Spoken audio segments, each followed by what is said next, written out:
Hello, my friends. I've been looking for something interesting and special for you for a long time. And here we've got a nice Korean comedy about police officers who buy a restaurant for a stakeout and accidentally turn it into the most popular franchise. Let's get into it. And beware, spoilers ahead. Four criminals sit inside a closed beauty salon, gambling around a table. Suddenly, a foot kicks out a small window fan. And when they get up to investigate, they see Detective Jang outside the window on a rope. One of them says mockingly, if she doesn't have cleaning kit, it means she's not a window cleaner. He realizes that she's a cop. She tells them that she's here to arrest only one of them, the drug dealer, and the other guys can leave. The men pack their items and start getting away from the scene. However, Jang informs the drug dealer that someone is behind the door. Turns out that the two detectives Young Ho and Jae Hoon, nicknamed the Newbie, are waiting for the drug dealer to come out. The newbie prepares for the fight, practicing blows. Young Ho tells him that if he screams so loud like Bruce Lee, the drug dealer can expose their ambush. Meanwhile, the criminal opens another window to find the squad captain Ko, also hanging from a rope. Both detectives fail to enter through the window, and the criminal mocks their clumsiness. He explains them how to storm a building. Captain Ko explains that their policy is to minimize property damage. Finally, he manages to get in the building. At the same time, the newbie and Young Ho start breaching the door. The drug dealer takes his bag and jumps out of the window. Seeing the suspect escape, Ko uses his rope to reach the ground faster, but ends up making a hilariously bad landing. Following this, a hot pursuit ensues. The man tries to steal a car by pulling out the owner, but as soon as he gets into the car, he gets pulled out in the same way. The lady tells him it's not GTA 5 and just drives away. As the criminal tries to escape on foot, Detective Ma suddenly appears on a scooter and starts chasing the dealer. He has warm feelings for Detective Jang, which irritates her. Ma crashes into the man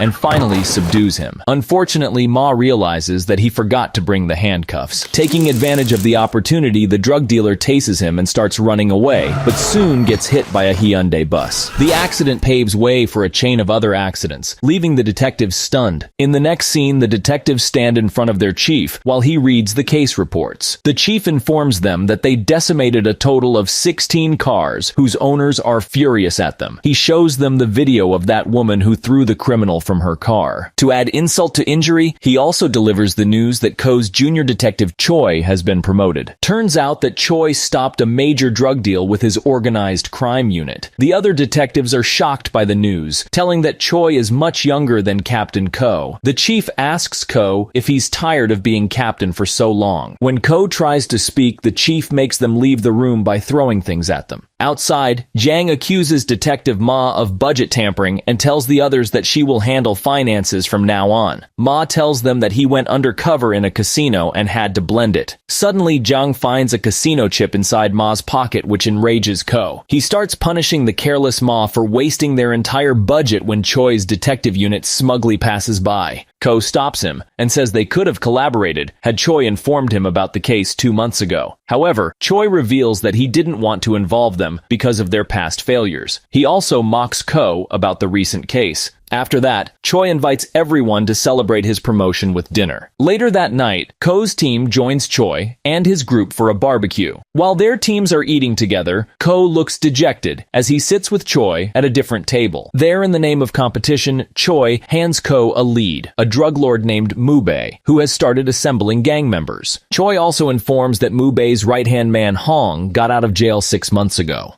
They assume that he'll resume his crimes. However, he's not done anything suspicious yet. Choi then shows a picture of Hong's recruits to Ko and tells him that Hong might be waiting for Mubei's return to Korea from China. With this information, Ko is ready to catch the suspects as he is desperate for a promotion. In the next scene, Ko and his team visit the given address to investigate. Ko, Jang, and Young Ho observe things from afar, whereas the newbie, first as a janitor, then as a karateka, then as an electrician, nods all the time to Captain Ko and the team. Ma is on a rooftop spying with his binoculars. An old woman spots him and calls the police, mistaking him for a pervert stalking her. Some people take the newbie to a different place, mistaking him for a real builder. Police officers, who were called by the old lady, arrive and ask Ko's team to show their IDs. Meanwhile, Mubei's gang passes by, and the detectives refuse to show their IDs. The police is about to arrest Ko's team, and only in the car detectives finally show their badges to the police, revealing their true identities. Since the group cannot spy on the suspects from outside, they enter a nearby restaurant to continue their observation. Day changes into night, and they're still eating at the same table without any clues. Ma asks why they always pay for food from of their own pockets. Jang starts yelling at him that this is because he has spent the entire budget on the casino case. They notice Mubei outside with his gang, and the whole group hides behind the window. Meanwhile, they get distracted by the restaurant owner, and when they turn back, they find an empty street.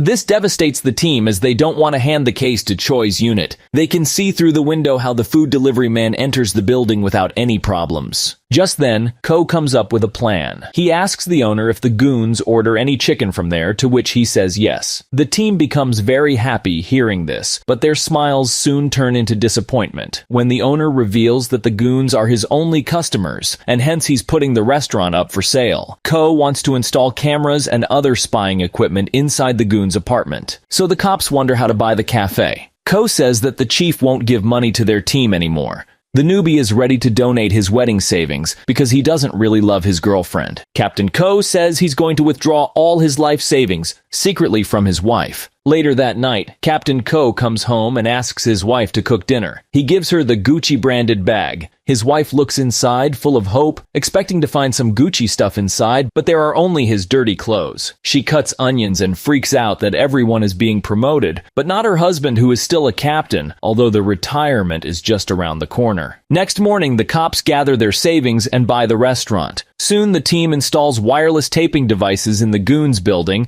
and starts tracking them. They plan to deliver chicken to the goons and observe the surroundings once they get inside. However, they're disturbed by a flurry of unexpected guests from time to time. Meanwhile, the criminals do nothing suspicious while waiting for Mubei's arrival. Suddenly, there's a quarrel between narcos and thugs in the gang. The cause of the quarrel is the question of who rules the TV remote today, narcs or thugs. Hong comes and gets everyone in a row, after orders them to find out with their fists who will get the TV remote. The criminals take off their shirts, and such an epic fight starts that even in UFC you will not find something like that. The cops start supporting the narcs, and oddly enough, they have won, so the cops rejoice in the victory of the narcs. Hong says that the losers have to buy chicken from the restaurant. Hearing this from the speakers, the detectives panic as they do not have any food in the restaurant. At this moment, the old lady comes in, the same one who accused Ma of stalking her. Seeing him, the lady decides that he is stalking her again. She wants to call the police once again. Captain Ko manages to calm her down, informing her that they are now the owners of this cafe. The lady laughs, saying that there was a misunderstanding. She wants to buy a chicken. The cops say that there is no chicken yet. The goons arrive, but the old lady chases them away, telling them to come the next day, as there is no chicken yet. The next day, Ko brings groceries and tells his team that they should prepare the food. He wants everyone to be ready when they receive an order. Since Ma is from Suwon, the birthplace of fried chicken, Ko votes for Ma's candidacy. Ma corrects him, saying that it's actually the birthplace of ribs.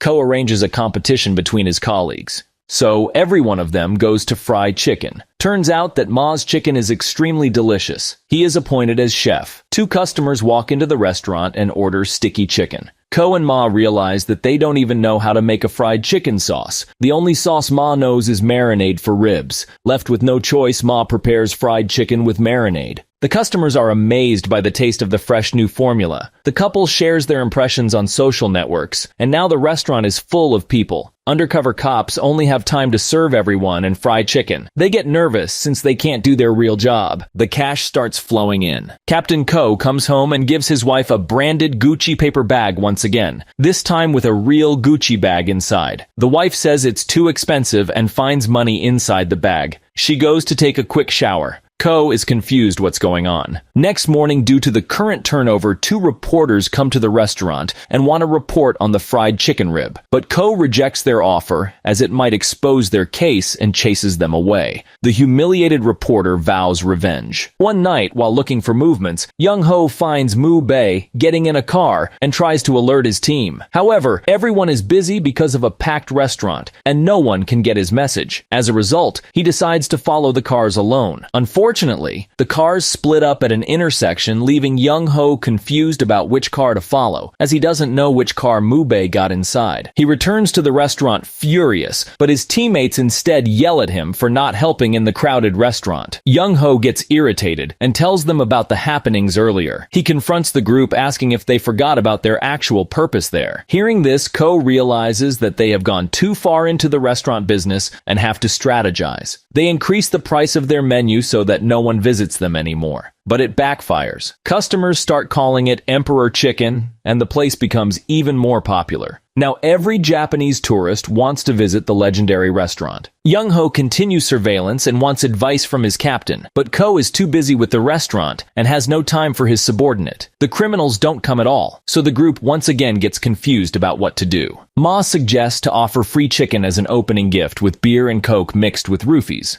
Ko reminds them they are actually detectives, and this is not their method. A bit later, the chief calls them into his office. He scolds the team for doing nothing but stakeout. As the chief is about to disband the team, Ko suddenly gets a delivery order from the criminal's address. With reinvigorated motivation, the team rushes to the restaurant and prepares food quicker than usual. The team sets off for the delivery, and Ko rings the bell to the building as a delivery man. When the door opens, he only finds that old woman cleaning the room, who tells them that the criminals have already left the place. Back at the restaurant, the cops are dismoraled. Ko states that the chief will disband his team. He starts to laugh at their situation and tells them that the night is their farewell party. He opens up a drink and chugs it when Jang and Ma stop him abruptly. Jang had roofied the drink despite Ko's order. Because of this, Ko slowly loses consciousness and curses at his team when they start to apologize. Sleepy Ko says that he got taste of money, and his wife started showering every night, and he really loved this life. Before he drops off, he suggests to keep making money with the restaurant. Next morning, the same 2 reporters who Ko had rejected earlier carry out a secret news coverage and talk badly about the restaurant as their revenge. They say that the price is very high for a restaurant that orders food from somewhere else and sells it as their own. This report causes Ko's team to be suspended. Ko's wife also gets angry at him for cooking chickens rather than being a good cop. She doesn't want to take his dirty money from illegal business. And here we've got the first reference to Breaking Bad.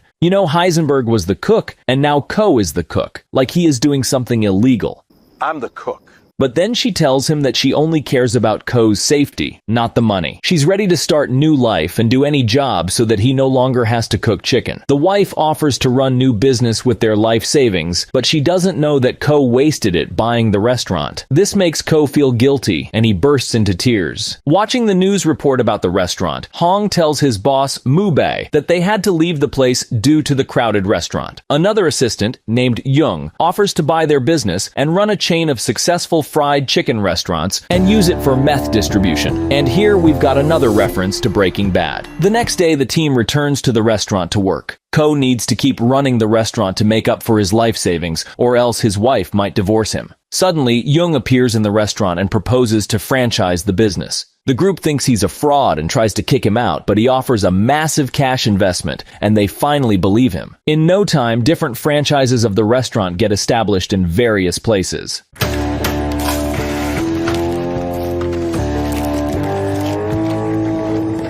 I'm the cook. Meth, packaged in sauce cans, begins to spread through the restaurants. The team gets suspicious of Young and researches him, but his background clears out. However, the squad sees a piece of news about poorly managed outlets all over social media. The drug dealers do not want to participate in cooking and serving, and often threaten customers and refuse to serve. The criminals literally act like goons with customers. Because of this, the detective squad starts to investigate in detail. Upon research, they learn that although the restaurants are always empty, the pickup orders are enormous. They see the delivery boys carrying too many items at a time, which adds to their suspicion, and they start to follow follow them. They see customers taking something out of their orders and throwing the rest away. Ko follows a shipper to investigate and orders Zhang and Ma to look after other locations. Soon he witnesses a conflict between a customer and a delivery man who leaves the place without giving the former his order. Taking advantage of the opportunity, Ko goes to the customer and learns that the franchise is a cover-up for drug trafficking. Meanwhile, Mu Bei asks Hong how the work is going. The henchman tells that their only concern is Ted Chang might attack. Mu Bei goes to talk to his ex-partner and now the main rival Ted Chang to patch things up. His bodyguard knocks everyone in their way, clearing the way for her boss. They approach Ted Chang. Mu Bei offers to work together. He'll give him the distribution in Korea, while he himself will supply the chain from China. It turns out that Mu Bei is originally from China, but Chang does not trust Mu Bei since he has already framed him once. Mu Bei offers him to look at his distribution business. On the other hand, Detective Ma reaches a restaurant where he finds the criminals gambling and joins them. To be discreet, the criminals start talking in Chinese about their dirty business, thinking that Ma does not understand them. But an overconfident Ma does the same, blowing his cover. The criminals didn't expect him to understand them all the time. The thugs beat him up and escort him to Mu Bei, who discovers that Ma is a detective. Hong immediately reminds whose idea it was with this restaurant business and starts beating Young with his crutch. Mu Bei orders him to do nothing until the bargain is complete. He plans to use Detective Ma as bait to kill the other cops and put the blame on Ted Chang. He orders Hong to keep an eye on the cop. Meanwhile, the rest of the team goes to Young's office for information, only to find it empty. Suddenly, Zhang receives a video call from Ma's phone. She answers it and sees an injured Ma tied to a chair. The criminals then tell the squad to arrive at said location if they want to save Ma. Hearing this, Zhang opens the Find Your Husband app, which she previously installed on Ma's phone, to find his real location. It surprises Ko and Young-ho, but they decide to ignore it and follow Zhang. The criminals go to Hong's place for the money, because after killing the cops, they will have to hide. At the house, they are intercepted by Choi and his squad. Hong orders to kill them. A fight begins. Hong takes the money and leaves with his men. Choi and his colleagues lie beaten on the ground. Choi aims at their car when suddenly a Hyundai bus crashes into the car. On the other hand, the criminals dig up a hole to bury Ma and Young. Ma regains consciousness, and one of the criminals is about to knock him out, but he fights back. During the fight, Ma manages to demonstrate a bunch of brilliant takedowns. After winning the fight, Ma proudly declares that he was on the national judo team, but no one believes it. Young rejoices in his victory and shows Ma to untie him, but Ma states that they are not on the same side, despite being tied up together, and Ma performs the legendary Stockton slap. After this, he sees a truck leaving the site and clings onto it. The truck passes the squad's car, but they miss each other. In the next scene, the truck reaches a harbor, and Detective Ma witnesses a deal about to happen between Mu Bei and Ted Chang. Seeing that the transaction is about to be complete, Ma turns on the police siren on his Samsung Galaxy to scare them. Mu Bei suspects that Chang called the police and shoots him in anger. Because of this, both sides start attacking one another. Meanwhile, the detective squad finally arrives at the site. Ko takes a picture of the gangsters and sends it to Choi, who interrogates Hong. At the harbor, when the criminals see only 5 detectives, they stop fighting and get ready to face them. However, the team is unfazed and takes on the large criminal group. Elsewhere, Choi rushes to the site. His men believe that Ko's team will soon be outnumbered, but Choi is confident in their abilities. He reveals that the group of 5 is special. Ma is an ex-judo national athlete. Young-ho used to be in the underwater demolition team, and as rumors tell, he's killed people. Zhang is an experienced Muay Thai champion. She was nicknamed Jung Bak after Ong Bak. And the newbie is an ex-baseball player who has developed resilience to blows. Finally, Choi reveals that Detective Ko is nicknamed the Zombie as he survived being stabbed 12 times while in the Major Crimes Division. As the squad is fighting with Mu Bei's gang, Mu Bei takes the opportunity to run away with his assistant. Detective Ko runs after them, but Mu Bei's assistant stops him. Just then, Zhang comes to the rescue and attacks her. After an intense fight, she finally manages to subdue the villain. Meanwhile, Mu Bei flees the scene on a boat, leaving his assistant behind. Suddenly, Detective Ko appears on the ship, flashing in the background like a zombie in a horror movie. He attacks Mu Bei. Both of them knock each other out, but Ko gets up quicker, moving like a real zombie, which scares Mu Bei. After a while, Choi arrives with backup only to find the criminals tied up on the ground and Detective Ko's team posing as winners. As the movie ends, the detective squad is honored publicly with each member promoted to a higher rank. So, what do you guys think about this movie? Do you like Korean movies? And that was all for today. If you enjoy it, please leave your likes and subscribe to my channel for more content like this.